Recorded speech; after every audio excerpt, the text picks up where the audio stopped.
तर नमस्कार विद्यार्थी मित्रांनो, तुम्हाला ही पाहायला जरी नोट्स वाटत असेल तरी ही नोट्स आपण वेगवेगळ्या पुस्तकातून संदर्भ घेऊन ह्या ठिकाणी नोट्स ही बनवलेली आहे स्पेशल MPSC कंबाईन पूर्व परीक्षेसाठी. त्याचबरोबर सर्व ज्या काही सरळ सेवा स्पर्धा परीक्षा आहेत त्यामध्ये तलाठी असेल, वनरक्षक असेल, ग्रामसेवक असेल, आरोग्य विभागाच्या काही भरती असतील तर या सर्व भरती या ठिकाणी कव्हर होऊ शकतात. पोलीस भरती आणि वनरक्षक भरतीसुद्धा या ठिकाणी कव्हर होऊ शकते. GKचे जे काही प्रश्न असतात परीक्षेमध्ये याआधी विचारलेले आहेत किंवा वारंवार जे प्रश्न विचारतात किंवा जे काही टॉपिक महत्त्वाचे आहेत ते आपण या ठिकाणी बघणार आहोत. त्यातला पहिला टॉपिक या ठिकाणी बघणार आहोत आपण भारतीय राज्यघटनेचा जो प्राथमिक अभ्यास आहे आणि ज्यावर वारंवार प्रश्न विचारतात त्या ते नेमके पॉईंट्स या ठिकाणी आपण नोट्समध्ये टाकलेले आहेत आणि ही आपली स्वतःची नोट्स असणार आहे, ही पुस्तक नाही आहे. ओके, तर आपण सुरू करू या ठिकाणी. तर स्वातंत्र्यपूर्व पहिला जो पॉईंट आहे या ठिकाणी बघा, स्वातंत्र्यपूर्व काळातच संविधान सभेची मागणी करण्यात आलेली आहे. म्हणजे संविधान सभेची मागणी कधी करण्यात आलेली आहे तर स्वातंत्र्यपूर्व काळातच ही जी काही प्रोसिजर आहे ही या ठिकाणी सुरू झालेली आहे. त्यानंतर बघा 1922मध्ये महात्मा गांधी यांनी अशा प्रकारची मागणी केलेली आहे. सर्वप्रथम महात्मा गांधी यांनी अशा प्रकारची मागणी केली होती. 1934मध्ये सर्वप्रथम संविधान सभेची कल्पना मानवेंद्र रॉय यांनी मांडली. हे सर्व पॉईंट जे आहेत अत्यंत महत्त्वाचे आहेत, तुम्ही हे नोट डाऊन करू शकता. त्यानंतर पुढचा विषय आहे 1934 पाटणा येथे भारतीय काँग्रेसने संविधान सभेची मागणी या ठिकाणी केलेली होती. तुम्हाला ह्या नोट जर तुम्ही रेफर केल्या तर तुम्हाला कुठलं पुस्तक वाचायची या ठिकाणी गरज राहणार नाही. त्यानंतर 1938 बाह्य प्रभावाविना संविधान सभा तयार करावी असं कोणी सांगितलेलं आहे तर पंडित नेहरू यांनी अशी मागणी या ठिकाणी केलेली आहे. त्यानंतर 1940च्या लॉर्ड लिनलिथगो यांच्या ऑगस्ट ऑफरमध्ये ब्रिटिश सरकारने पहिल्यांदा भारताची घटना मुख्यतः भारतीयांनी तयार करावी हे तत्त्व या ठिकाणी मान्य केलेले आहे. त्यानंतर पुढचा पॉईंट बघू आपण. ओके, शेवटी मे 1946मध्ये कॅबिनेट मिशन प्लॅनमध्ये संविधान सभेच्या निर्मितीची तरतूद या ठिकाणी करण्यात आली. त्यानंतर पुढचा पॉईंट आहे कॅबिनेट मिशन प्लॅन, यालाच आपण त्रिमंत्री योजनासुद्धा म्हणतो. या त्या तरतुदी काय आहेत तर यामध्ये पहिली तरतूद आहे की संविधान सभेत 389 सदस्य असतील, त्यापैकी 282 हे ब्रिटिश प्रांताकडून असतील, 83 हे संस्थानिकाकडून असतील आणि 4 हे यामध्ये चीफ कमिशनर असतील. यामध्ये महत्त्वाचा पॉईंट हा आहे की गांधी आणि जिना हे संविधान सभेचे सदस्य नव्हते. गांधी आणि जिना हे संविधान सभेचे सदस्य या ठिकाणी नव्हते, ही गोष्ट लक्षात घ्या. त्यानंतर दुसरा महत्त्वाचा विषय आहे की निवडणूक कशी झाली तर निवडणूक प्रत्यक्षपणे प्रौढ मतदाराच्या आधारे न करता अप्रत्यक्षपणे एकल संक्रमणीय मताद्वारे प्रमाणशीर प्रतिनिधित्व. तुम्ही या अगोदरचे कोणत्याही परीक्षेचे जे क्वेश्चन पेपर आहेत ते जर तुम्ही बघितले तर हेच प्रश्न तुम्हाला त्या परीक्षेमध्ये दिसतील किंवा अशाच प्रकारचे प्रश्न येणाऱ्या परीक्षेमध्ये सुद्धा येणार आहेत. ओके, त्यानंतर बघा यामध्ये 10 लाख लोकसंख्येमागे एक सदस्य.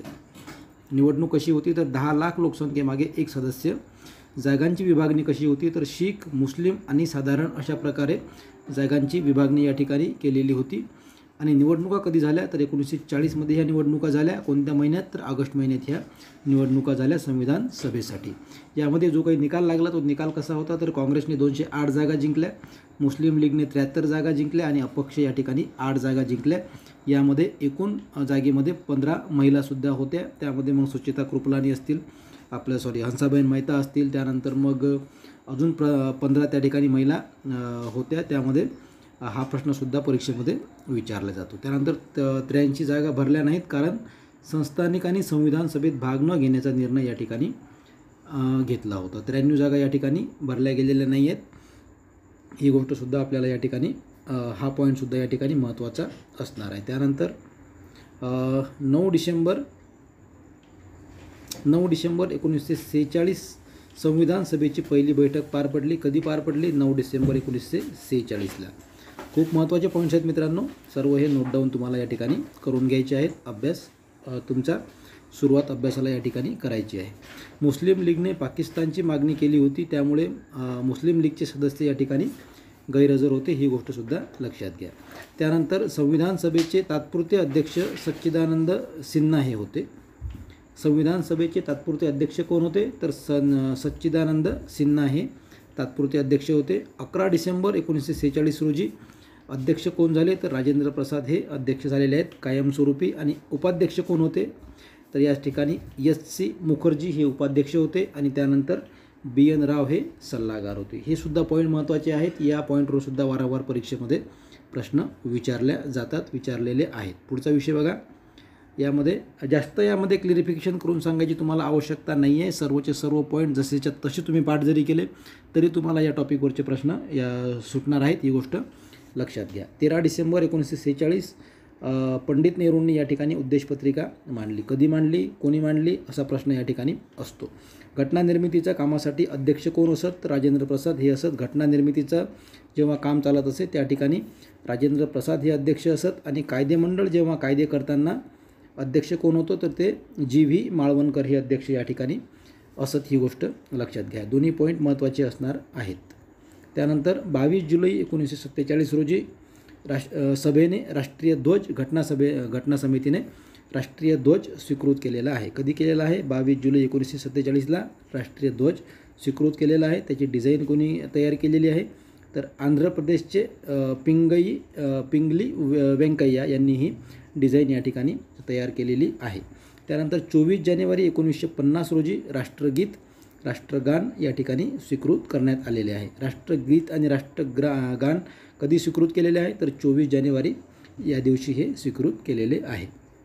त्यानंतर भारत पाकिस्तान निर्मिती भारतीय स्वातंत्र्य कायदा 1947च्या नुसार भारत आणि पाकिस्तानची या ठिकाणी निर्मिती करण्यात आलेली आहे. भारत आणि पाकिस्तानची निर्मिती कोणत्या कायद्यानुसार करण्यात आली आहे तर 1947चा जो कायदा आहे भारतीय स्वातंत्र्याचा कायदा यानुसार ही निर्मिती करण्यात आलेली आहे. विद्यार्थी मित्रांनो, अत्यंत शॉर्ट पॉईंट आहेत. भरपूर पुस्तकातून आपण हे पॉईंट वेगवेगळे केलेले आहेत. आणि मागची जे काही परीक्षा झालेली आहे कंबाईन पूर्व परीक्षा, या परीक्षेमध्ये आपली ही जी नोट्स आहे या नोट्समधून जवळपास 38 प्रश्न आलेले आहेत. त्याचे स्क्रीनशॉटसुद्धा आपण अपलोड करू शकतो. ओके.